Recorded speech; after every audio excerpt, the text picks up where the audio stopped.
यह कहानी एक छोटे से गांव में रहने वाले युवक गोपाल की है। गोपाल साधारण कपड़े पहनने वाला, हंसमुख और ईमानदार स्वभाव का था। वह अपने जीवन में बड़े सपने देखता था, परंतु गांव में उसकी पहचान एक भोले भाले इंसान की ही थी। एक दिन गांव के चौपाल पर बैठे हुए उसके दोस्त ने मजाक में उससे कहा, अरे गोपाल, क्या सोच रहे हो ऐसे मुंह खोलकर? कहीं ऐसा न हो कि मक्खी अंदर चली जाए।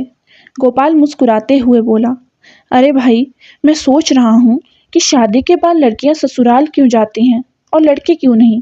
दोस्तों ने ठहाका लगाते हुए कहा, भाई, यह सवाल तो तुम अपनी होने वाली पत्नी से ही पूछना। गोपाल हंसते हंसते गंभीर हो गया और बोला, मुझे तो कोई लड़की भाव तक नहीं देती। लगता है कि मेरी शादी कभी नहीं होगी। उन्हीं दोस्तों में से एक ने मजाक में कहा, क्यों नहीं होगी गोपाल? तुम्हारी शादी तो किसी राजकुमारी से ही होगी। गोपाल ने अचानक गंभीरता से कहा, लेकिन मुझे वह राजकुमारी मिलेगी कहाँ? उसी वक्त वहां से एक साधु गुजर रहा था। उसने गोपाल की बातें सुनी और बोला, अगर तुम्हारे मन में सच्चे विचार हैं और साहस है तो जाओ, राजा के पास जाकर अपनी इच्छा प्रकट करो। गोपाल ने साहस जुटाया और अगले ही दिन अच्छे कपड़े पहनकर राजा के महल की ओर निकल पड़ा। महल के गेट पर पहरेदारों ने उसे रोका, लेकिन गोपाल ने अपनी बात जोर से कह दी, मुझे राजा से मिलना है, मुझे एक महत्वपूर्ण बात कहनी है।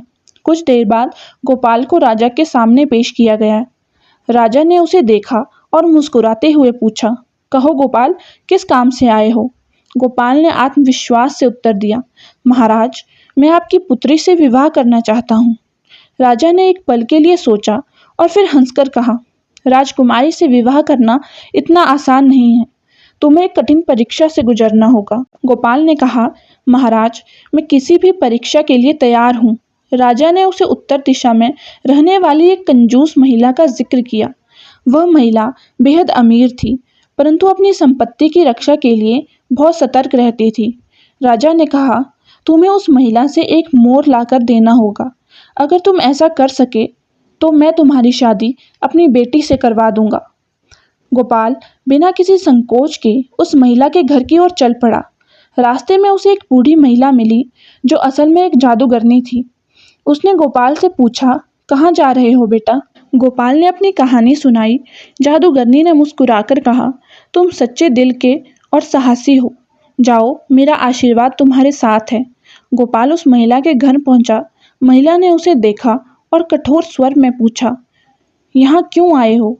गोपाल ने विनम्रता से कहा, माँ, मैं आपसे एक मोर मांगने आया हूँ। महिला ने हंसकर कहा, यह आसान नहीं है, तुम्हें 3 सवालों के सही जवाब देने होंगे। गोपाल ने सहमति जताई। महिला ने पहला सवाल पूछा, यहाँ का फव्वारा क्यों सूख गया है? गोपाल ने चारों ओर देखा और समझते हुए कहा, फव्वारे के पाइप में एक मेंढक फंसा हुआ है, उसे निकालते ही पानी बहने लगेगा। महिला ने सिर हिलाया और दूसरा सवाल पूछा, इस घर में बार बार डरावनी आवाज़ें क्यों आती हैं? गोपाल ने कहा, यह आवाज़ें पुरानी दीवारों में बसे हुए चमगादड़ों से आती हैं। महिला ने कहा, सही जवाब। अब आखिरी सवाल, क्या मुझे यह काम हमेशा करते रहना होगा? गोपाल ने जवाब दिया, नहीं, जब तक इसे आपसे कोई और नहीं ले लेता तब तक ही आपको इसे करते रहना होगा। महिला यह सुनकर प्रसन्न हो गई। उसने कहा, तुमने 3 सवालों के सही जवाब दिए, जाओ, जितने चाहो मोर ले जा सकते हो। गोपाल ने एक सुंदर मोर लिया और राजमहल की ओर निकल पड़ा। महल में पहुंचकर उसने राजा को मोर भेंट किया। राजा ने यह देखकर कहा, तुमने मेरी कठिन परीक्षा पास कर ली है, अब मैं तुम्हारी शादी राजकुमारी से करवा दूंगा।